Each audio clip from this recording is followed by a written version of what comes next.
Welcome, ladies and gentlemen. Thank you so much for your great support always. I'm so grateful for your continued support to this channel. Thank you so much, ladies and gentlemen. Now, as I speak, things are not good for George Natembeya, as all of his security officers withdrawn. Umaskini, ukabila, mapendeleo, Fort Kenya, by William Samoei Ruto's government. On the same note, after 2 hours of the withdrawal of Natembeya security, Boni Khalwale security has been withdrawn. Then later we are being told these individuals are going to be arrested, and they claim, as per the CS of Interior, Kipchumba Murkomen, is alleging that Natembeya cannot have security yet having goons. My name is Chris Kulutino from Citizen TV. There are complaints by Transoya Governor that this security has been withdrawn, and then we also heard from former Attorney General Justice Muturi claiming that there is a well-coordinated plan to incorporate plainclothes police to interfere with the exercise, the by-election exercise. Could you help us with that? First, let me say that in terms of, and it's very good that you asked me that question. There have been cases where police officers attached to VIPs have misused their firearm, sometimes almost to their own detriment. You know, sometimes they can easily find themselves in the way of harm because of how they have used their firearm. So let me say this, that any security measure taken by the National Police Service is, as I say, to avoid a crisis. If a police officer attached to VIP is working with goons, what is the best thing to do is to, first of all, get them away from this crowd of goons, so that we can be able to deal with the goons decisively.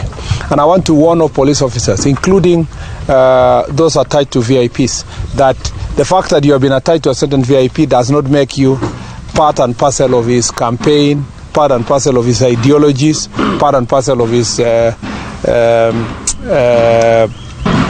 criminal plans. You need to know that at any one time you remain an officer of the National Police Service. So if there are any people who have been withdrawn, it must be in relation to the planned violence and the reason violent confrontations, and the fact that some of these police officers have been found in the middle of goons, facilitating goons, transporting, hiring. And it's not enough that they have been withdrawn. The disciplinary action will be taken against them, and if the charges are proven, they will lose their jobs. They will be relieved of their responsibilities within the National Police Service. So it's not enough even to complain that they have been withdrawn. It may also be that those police officers may never go back to their jobs if it is found that they were facilitating violence in any part of our country. So those are security measures. Those are efforts that we are trying to take to avert violence tonight and tomorrow, because we know we have the National Police Service and the security team have the intelligence, and they know who is doing what where, and that's why such measures must be taken. As to whether police officers will be involved in interfering in elections, we want to ask every Kenyan, if you see a single police officer interfering with any voter, please report to their commanders, or report to us, or share the information publicly through the media, because we do not encourage any police officers to engage themselves on electoral malpractices.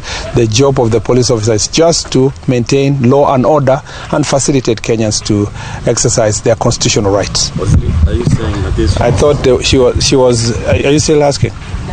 You answered. Okay. Then finally, Ben. Yeah, I'm asking. Is it Are you saying that this is the exact reason for Natembeya's security detail? Do you have specific details? I am aware that not just Natembeya, but I'm aware that a number of VIPs on both sides of the political divide, their security have been withdrawn by the National Police Service because they have the National Police Service have a report that their officers or the officers attached to them are involved in criminal activities. Some who may be seen to be leaning to one side of political divide have chosen to keep quiet and not to share publicly what the police have done. I've seen some have decided to go public. It is not only one person whose security has been withdrawn.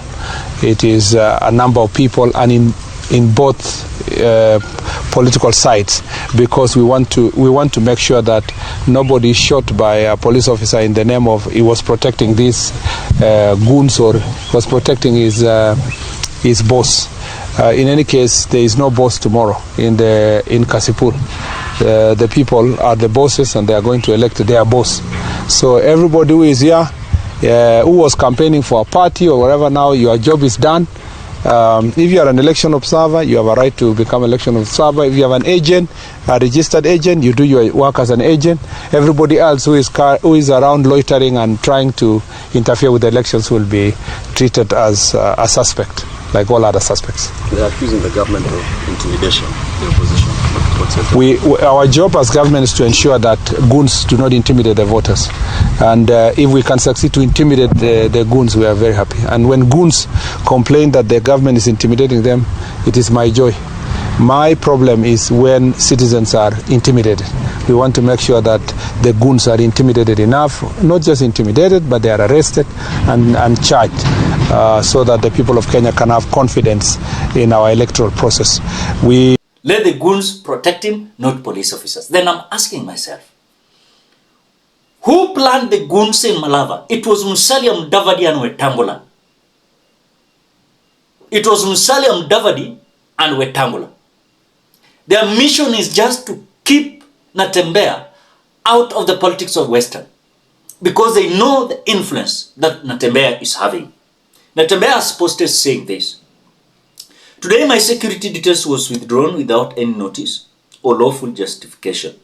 This action violates the National Police Service Act, Section 30 and 31, which obligate the Inspector General to provide security to state officers whose roles and public engagements expose them to heightened risk. There is no court order, no disciplinary commission, and no official explanation for this decision.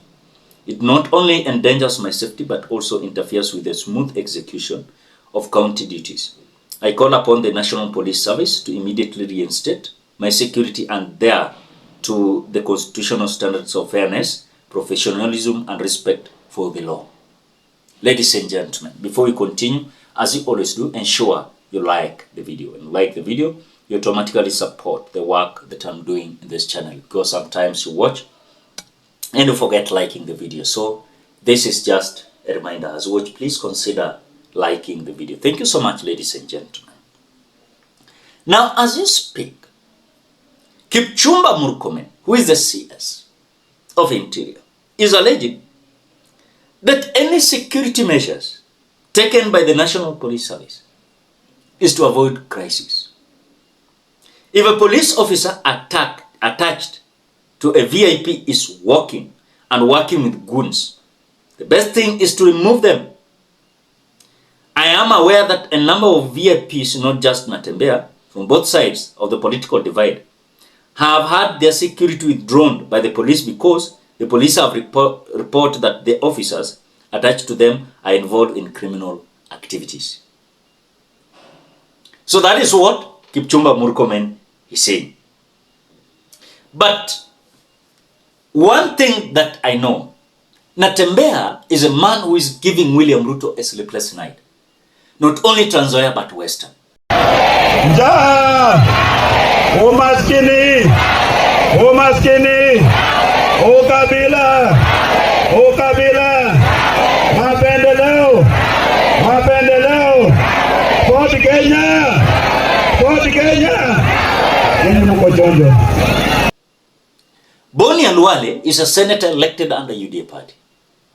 For him to cross and support the DAPK candidate in Malava by-election, yet there is a UDA candidate, Ndakwa, is giving William Ruto to become, of course, furious. So this withdrawal of the security is politically managed by this government. In fact, when I look at even the way they are reacting on this, I'm like, oh, wow, this is how, this is how they are now trying to masquerade themselves as if now the police officers attached to these VIPs, now they are dealing with criminal activities. And the reality is, even if you look at the scenario that happened in Malava, this was stage managed by Wetangula and Musalia Mudavadi. They even declared that they are ready to go for Natembeya. So who are these goons who went to destroy the Kabuchai Member of Parliament homestead? Sine goons here. So you want to tell me the way Kipchumba Murkomen has said that those who are also on the other side, in other words, in their side, that has violated the constitution and the act that leads them to, of course, assign police officers to these VIPs. Then I'm asking myself, when Wetangula and Mudavadi, they mobilized goons in Malava, were their security removed, withdrawn? Sometimes I look at this government, I see evil people in this government. This is the same government, while they were busy campaigning and, of course, looking for power. They promised Kenyans they were not going, of course, misuse the instrument of powers. But today we are there. They are misusing instrument of powers for their own benefit. I don't believe that Natembeya, their security must be removed, yet akina Wetangula and Musalia, their security has not been withdrawn, yet it is them who mobilize goons to go and attack them. I'm sure. Because when you look at even what happened, akina Wetangula na Mudavadi walikuwa West Malava. Na Natembeya pia. So Musalia na Weta wameapa kwamba yu kiti lazima iende UDA. But the question I'm asking, what if this seat is going for DAPK candidate called Seth Panyako? What if? They're going to kill themselves? Now they're going to withdraw all security of the united opposition? Sometimes this government is so petty and so evil, and I will say it the way it is. You cannot misuse this instrument of power because Kipchumba Murkomen is the CS. Then tomorrow, the same Kipchumba Murkomen will be coming when someone is the president. Complain the same thing. Oh, it is not done like that. But today is doing it extremely opposite to the Constitution of the Republic of Kenya.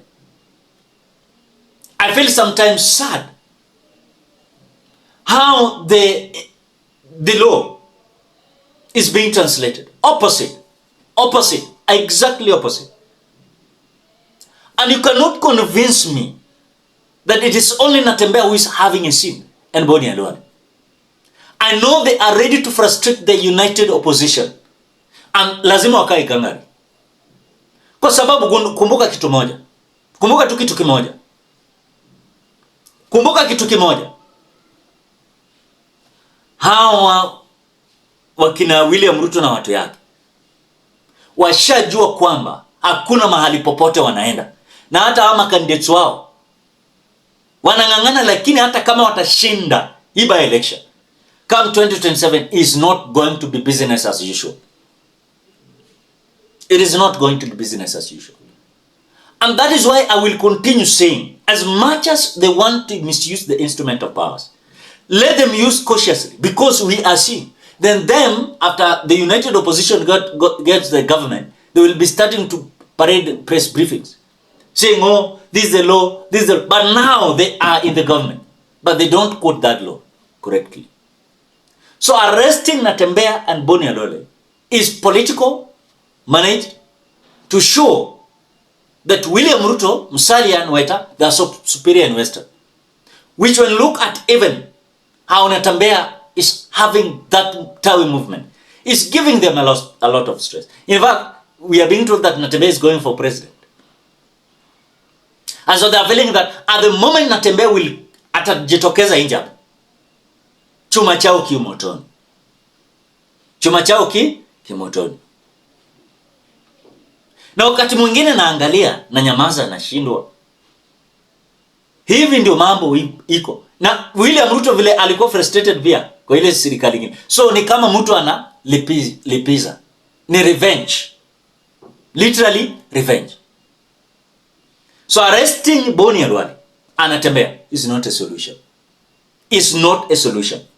They must accept they have been defeated in Western politics, and they must give Natembeya his flowers.